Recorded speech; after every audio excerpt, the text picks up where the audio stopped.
This is a Labour Lives interview, and I've the great privilege of being with Councillor Waseem Zaffar, who is the councillor for Lozells and East Handsworth in Birmingham. And thank you for speaking to Labour Lives. It's entirely all my pleasure, Steve. Thank you for inviting me. You're a Brummie through and through, I think. That's true to say. I'm born and bred in this city. Absolutely love this city, adore this city. My late father came to Birmingham in the early 70s as a young man. Followed his elder brother here and other members of the family. Subsequently, he married my mother in the late 70s, and my mother came over to join him. I was born in 81 in the very same house that me and my family still live in the middle of Lozells on Leonard Road.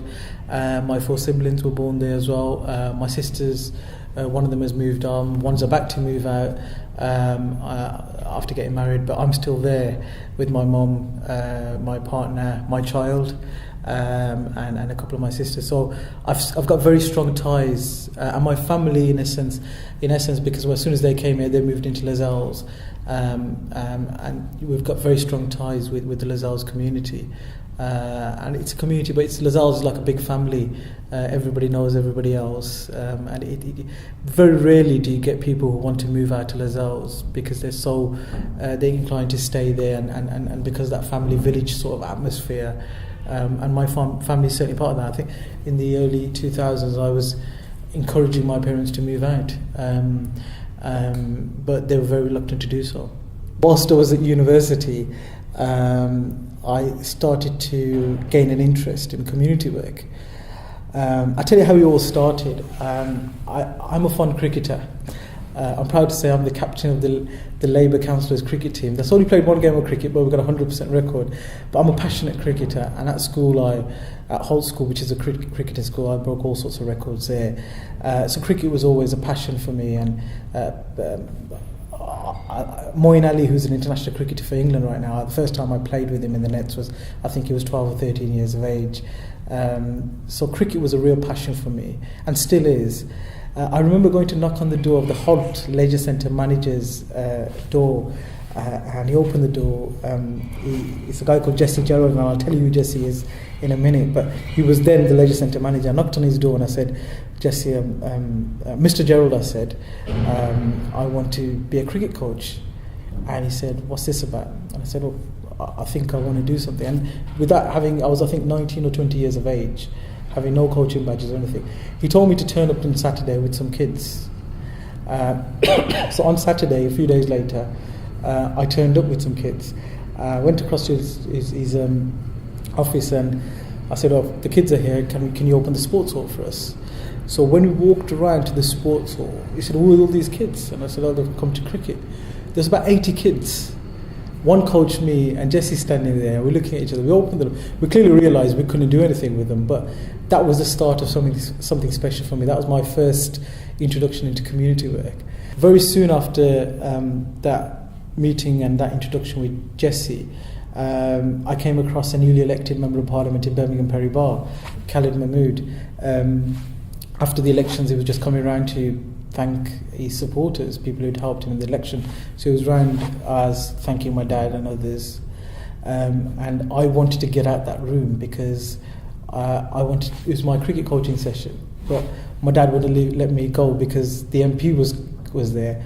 So clearly after doing what you do and putting some refreshments on the table, Khalid sort of started to interrogate me about what I'm doing and stuff like that.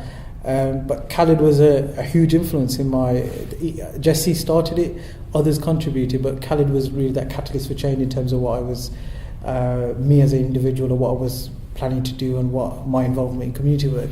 And some would be surprised of how I'm saying this because my relationship with Khalid is very difficult at the moment. I think he'll admit that, and others will admit that too.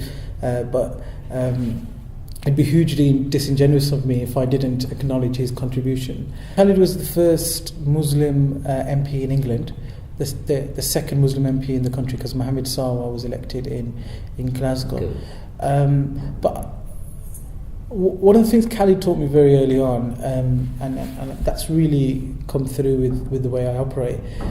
Yes, Khalid's a Muslim, Khalid's Asian, but his politics was centred around the diversity of the constituency, and the Perry Bar constituency is hugely diverse, as is my ward, Lozells East Handsworth. I've got people from 162 different communities that have come to Lozells since 2007. So even though it was a huge achievement for the Asian community and the Muslim community and the Kashmiri community, I think it was a big achievement for the ethnic minority communities and the city of Birmingham that we could have an MP like Khalid elected in 2001, and others followed after that. The database of the Labour Party, I joined on the 7th of May 1996 when I turned 15, and the 15 was the age you can join then. And I remember it quite well. It wasn't because, I'm going to be blatantly honest, it wasn't because I was attracted to the Labour Party or was interested in politics. I wasn't. There was another uncle of mine who passed away, unfortunately, I think in 98. He was a very good friend of Councillor Mahmood Hussein's Uncle Wajid, who shared the same birthday as me, 10th of March. So I would make an effort to go and see him on our birthday.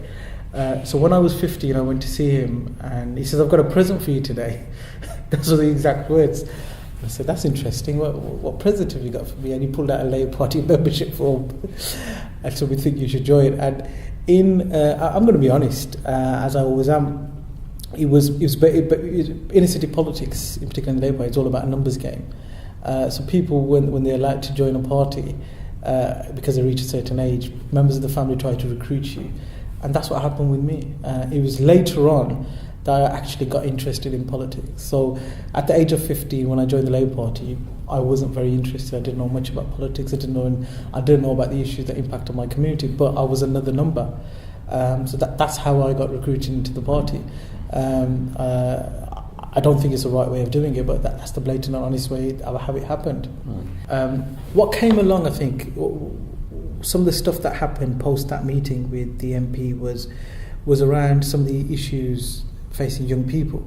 Gun crime and gang violence at that time was a serious issue for the northwest of the city, and every report that was published about young people criticised young people, yet there was an immense lack of opportunities for young people. So I started to get friends together, people who felt the same way as me. We became vocal at meetings. We started to challenge decision makers, and we set up an organisation called Handsworth Recreation Group, which was a youth-based organisation that ended up doing a lot more than youth work. I chaired that initially. I was appointed their manager and in the end a chief executive. Stayed with them for a few years until late 2005 when I went on to work for other third sector organisations. But that organisation was also had a very diverse management. We had a very diverse officer base as well as volunteer base and a clientele base, which looked like the neighbourhood that he was trying to serve.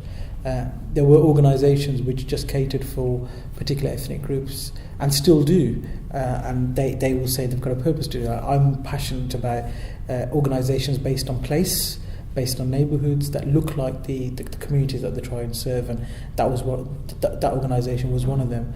I went on then to work for an education-based organisation which managed some Learn Direct centres in the city, so I did quite a considerable amount of work with them for a few years too. So that's how my sort of Waseem developed from a cricket coach to getting more involved in community politics and finding solutions, community-based solutions to some of the issues. So we did a lot of good work with, and I'd like to think we changed lives at a time which was the most challenging for that particular area. And you described becoming the chief executive officer. You must have been only in your early 20s when you took on that role, a very early role indeed. 23, 24 years of age, I think, when I did that. Managing a number of staff. It was more of a project manager's role than a chief executive because it was a small third sector organisation, but it's the way the board of directors did the reorganisation of the organisation. But it was a huge challenge for me at that age, and I probably made mistakes. We did a lot of good work, but I think that's another thing where I think we as a city and certainly as a city council, we do not allow people to make mistakes, to be innovative, to be creative, and learn from our mistakes. I think that was always been a problem. But me given that opportunity at such a young age, I think that gave me what I learned there, what I did there, has given me the foundations to go on to bigger and better things. I'd like to think as an elected councillor. But that experience, those few years were quite amazing for me. In terms of my first dealings with the council centrally was when I was put on a task force. I think it was called something like Disaffected Young People, looking at how we can put together a strategy and a series of interventions to tackle gun and gang violence in the northwest of Birmingham. And I remember my first meeting being very, very nervous, sitting around a table with very senior officers. I think Yusuf Mia was the head of youth service and Charlie Spencer was the head of youth offending, were co-chairing that piece of work. That was my first dealings with the council. Going to the Lozells East Handsworth ward, which used to be the Handsworth ward before the 2004 changes, has been a challenging place. You talked about my majority. It's also the ward with the biggest number of Labour Party members. The last time I checked, it was 600 plus. And this isn't the Corbyn effect. It's been at that level for some time, because there's always there's always factions there. So it's an interesting place. You've always got to be careful in terms of watching your back to ensure you're up to speed with the community politics and the Labour Party politics within that ward.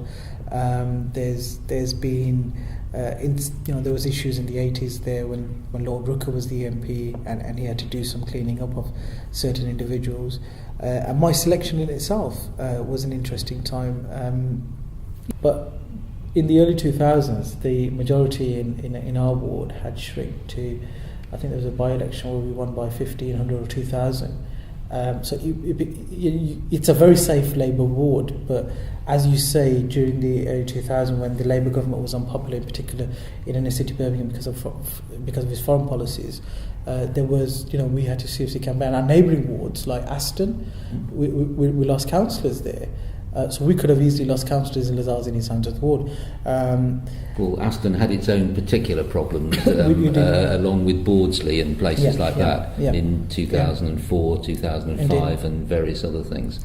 And in fact, I wanted to ask you about that. I mean, some people think that these particular places, if somebody in the senior part of the Labour Party points in the direction and says, we want you to be that person to stand up and be the next councillor, there's a kind of anointment that goes on. You are placed there.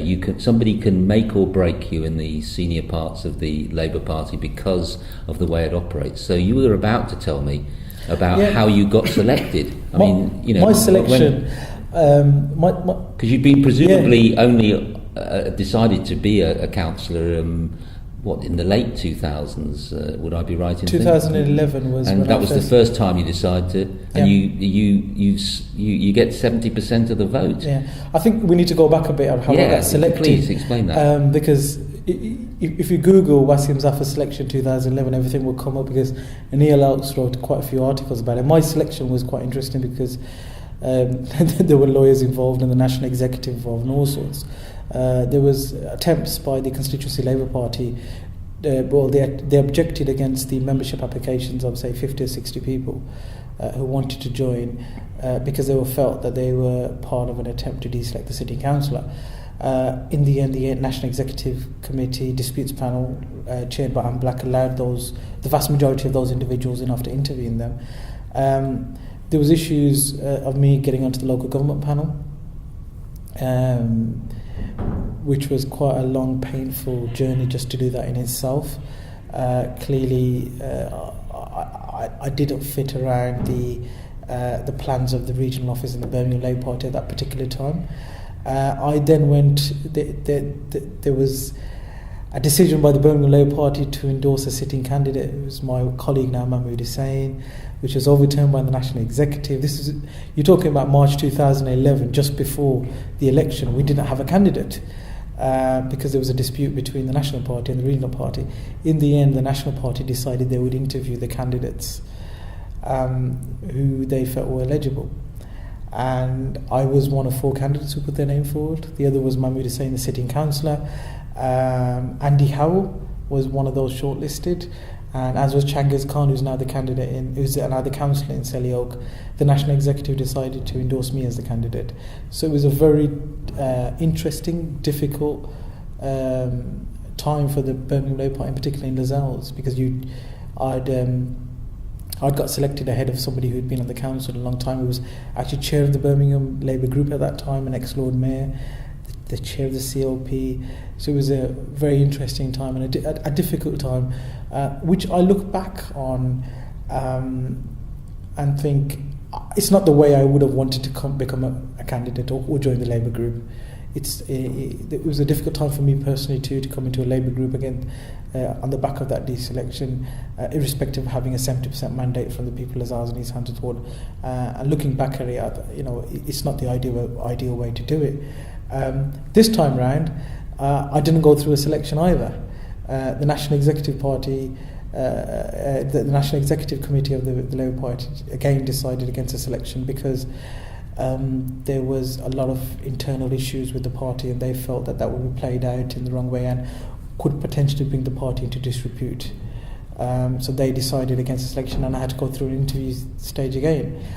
So there's a sense of regret for me, despite having such huge mandates from the people.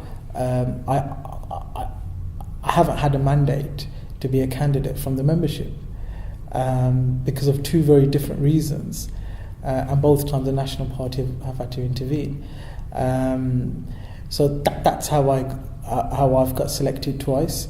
I'd like to think the 2 big mandates I've got from the people are by and large because I was a Labour candidate, and the Labour Party's policies, both nationally and locally, are best suited to the people of Lozells and East Handsworth Ward.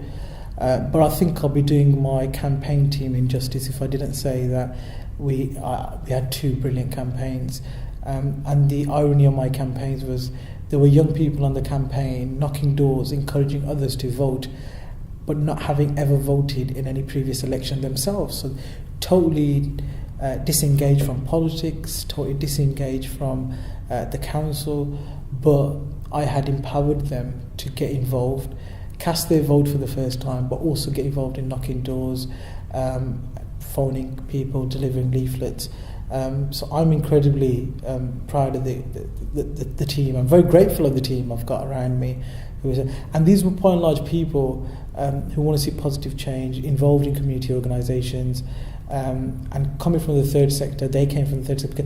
I feel as if I understand their issues, and I can reach out to them. And the other thing I'd like to think, one of the key things was I don't like this citizen Khan, self-appointed type leader thing who sits at the top of the table and dictates to others. I'm the sort of person who'd want to sit in a round circle and be one of a team. Whether I'm a councillor or not, it doesn't really bother me. I see their roles as being far more effective than mine, and I see myself as an enabler and facilitator for change rather than the change on my own, because on your own you can't do nothing. And I've also got 2 very good, competent colleagues. Mahmood Hussain, he's a hugely experienced individual. He's lived in the local community for decades. But would it be true to say he lives very close to you? He does. He lives very, very, very close to me. Yeah. So that must have been a slight tension in terms of... Slight tension is an understatement. Is a total and utter understatement. It was very, very difficult. And I'd like to think we've built bridges from there. We've moved on. We've agreed to disagree on certain things. But he's a vast, he's got a huge amount of knowledge. He's an ex-Lord Mayor. He's chair of the district committee, chair of the CLP, and a hugely respected individual. And the other colleague is Hendrina Quinnan, who comes with she's a passionate councillor who's very determined to get things done, has a real passion for environmental issues.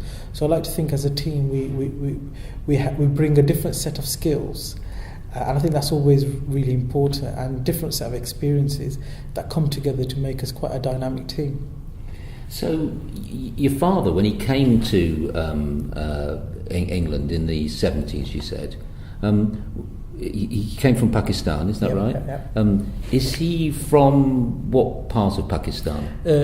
Kashmir. Do you see yourself as part of the Kashmiri politics? Because somebody saying that to some parts of the city would say, this is Kashmiri Labour politics, or this is people have a way of characterising people and saying, he's a Kashmiri, they all look after each other and things are sorted out. I mean, that's obviously a slur, but you must be aware that that's being said amongst even Labour supporters, let alone non-Labour supporters. Let me tell you how I went through a bit of an identity crisis.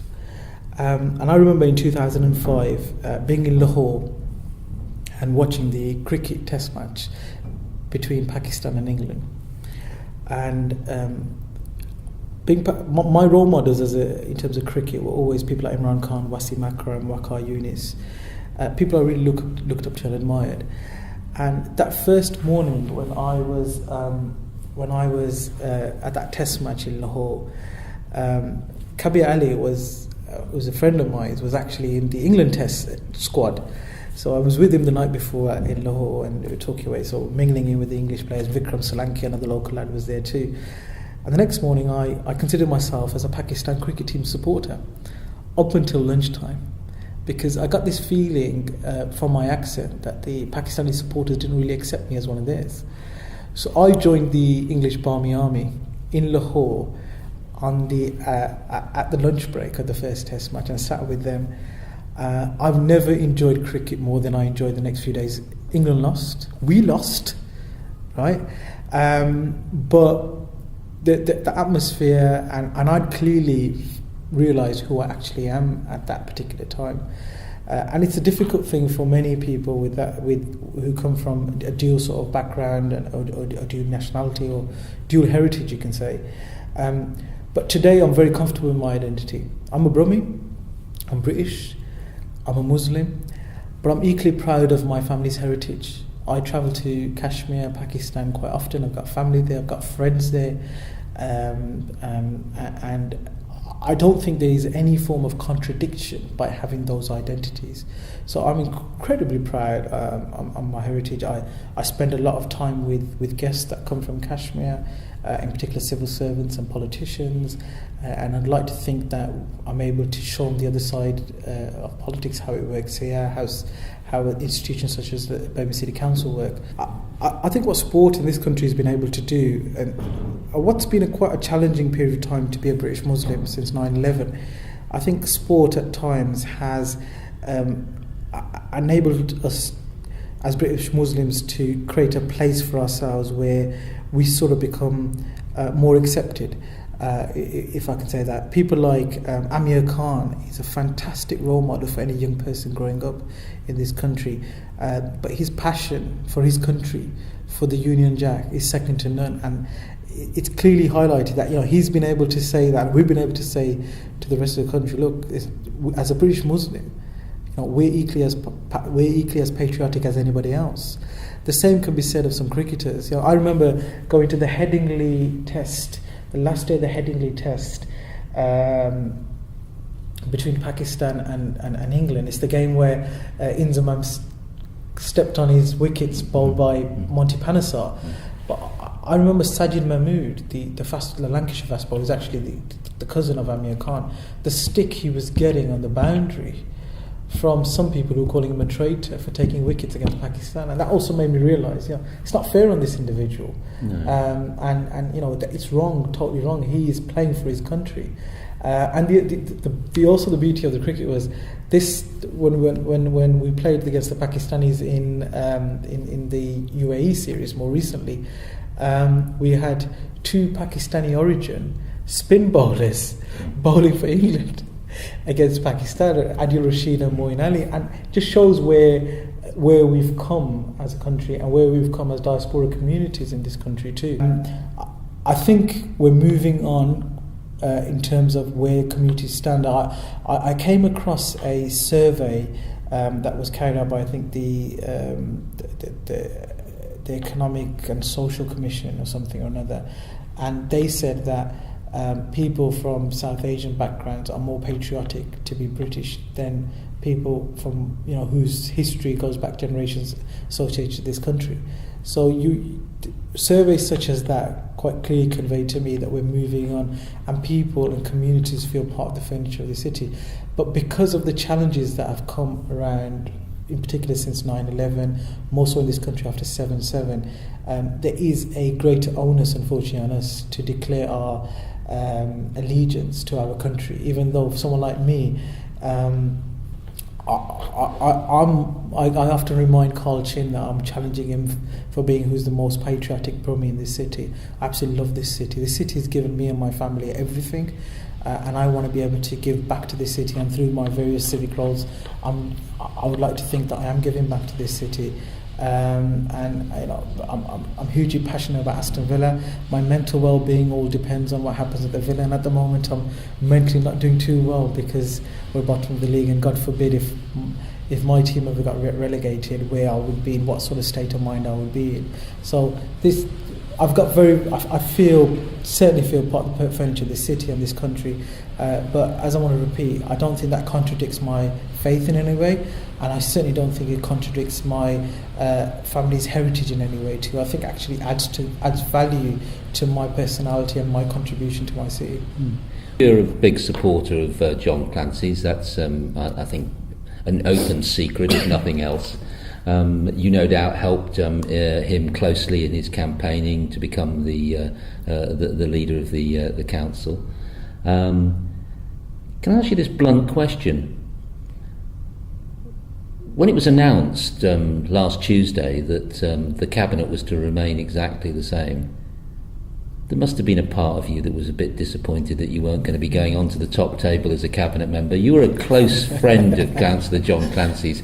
You could have picked the job you wanted, surely? No, I don't think that's how John Clancy works. And I would like to think that too. I would never want to be in a position that just because John is a friend of mine. I've got the utmost respect for John Clancy.